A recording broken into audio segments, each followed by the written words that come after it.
Tá começando mais uma aventura aqui no canal 50 Mais Rumos. Dessa vez estamos indo a Barão de Melgaço. São 4h40 da manhã, vem comigo!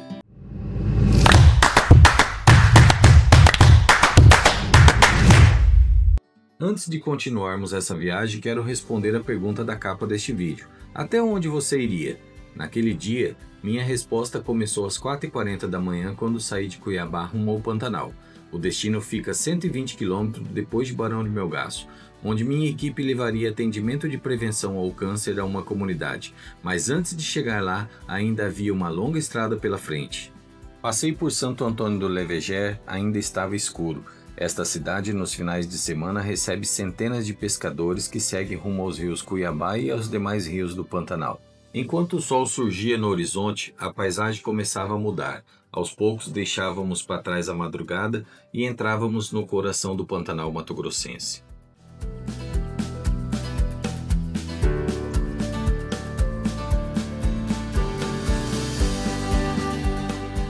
Seguíamos em direção a Barão de Melgaço, uma das portas de entrada do Pantanal mato-grossense, um município de pouco mais de 8.000 habitantes, onde a natureza ainda dita o ritmo da vida. Ali, rios, campos alagados, faunas exuberantes e a tradição pantaneira fazem parte do cotidiano de quem vive na região. Logo na chegada, somos recebidos pelos principais símbolos da fauna pantaneira.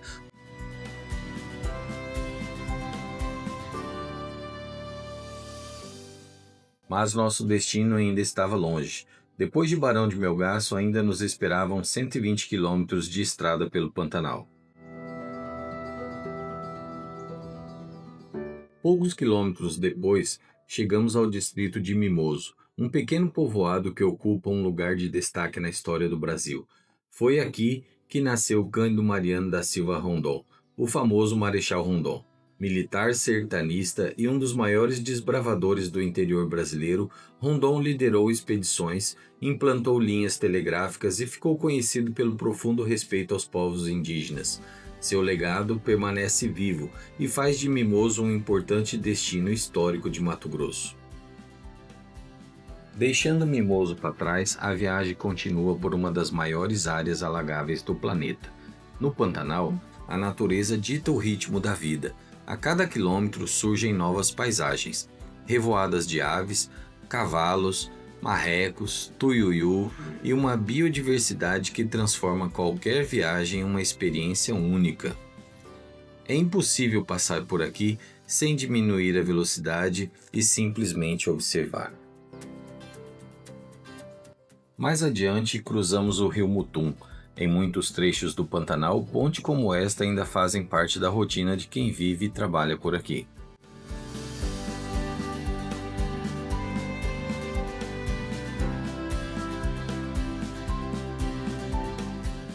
Daqui em diante, a estrada passa a contar a própria história.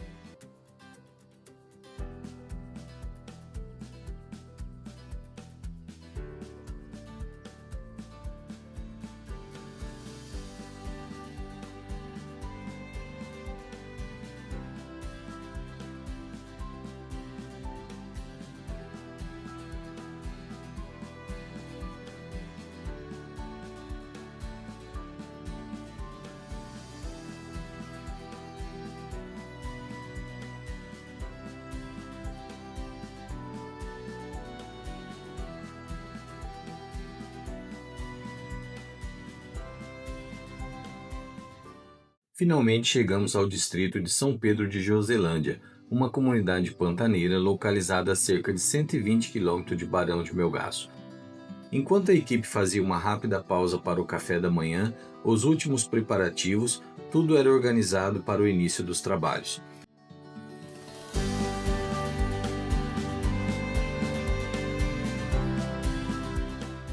Os atendimentos aconteceram em formato de circuito. Cada paciente passou pelas 4 especialidades, recebendo avaliação, orientação e ações preventivas em um único atendimento integrado.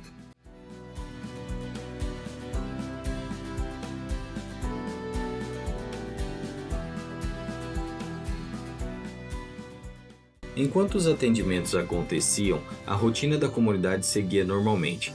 Foi a oportunidade que eu encontrei para conversar com alguns moradores e conhecer um pouco mais da história e da vida de São Pedro de Joselândia.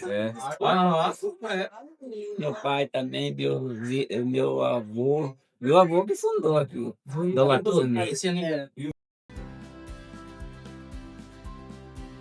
Enquanto o ônibus escolar seguia sua rotina e a comunidade continuava seu dia normalmente, nossa equipe aproveitou o intervalo para o almoço, antes de retornar aos atendimentos no período da tarde.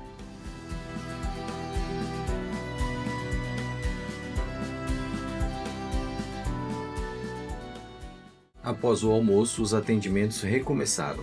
Enquanto a equipe seguia recebendo os pacientes, dei uma passada pela comunidade. A igreja de São Pedro já se preparava para a festa do padroeiro, e como boa parte do Pantanal, pessoas, animais e natureza convivem de forma harmoniosa no seu dia a dia. Com os atendimentos concluídos, era hora de organizar a equipe e iniciar a viagem de volta. O sol já começava a se despedir, encerrando mais um dia de trabalho no coração do Pantanal. Como se estivesse se despedindo, um casal de araras azuis acompanhou o nosso carro por alguns instantes. Era como se o próprio Pantanal nos escoltasse no caminho de volta. Pouco depois, já com a noite chegando, foi a vez de outro velho morador da região nos lembrar que por aqui, quem dita o ritmo da viagem é a natureza. Pouco depois deixávamos para trás o Pantanal. A noite fechava mais um dia de estrada, de encontros e de histórias, que certamente ficarão na nossa memória. No final daquele dia, foram mais de 500 quilômetros rodados entre estrada de chão, poeira, lama, tudo isso para a gente cumprir nossa missão. Mas e aí, me responda, até onde você iria? Eu sou o Fernando Gomes e você está no canal 50 Mais Rumos. Se você ainda não é inscrito, inscreva-se no canal. Ainda teremos várias outras viagens como essa. Valeu, tchau!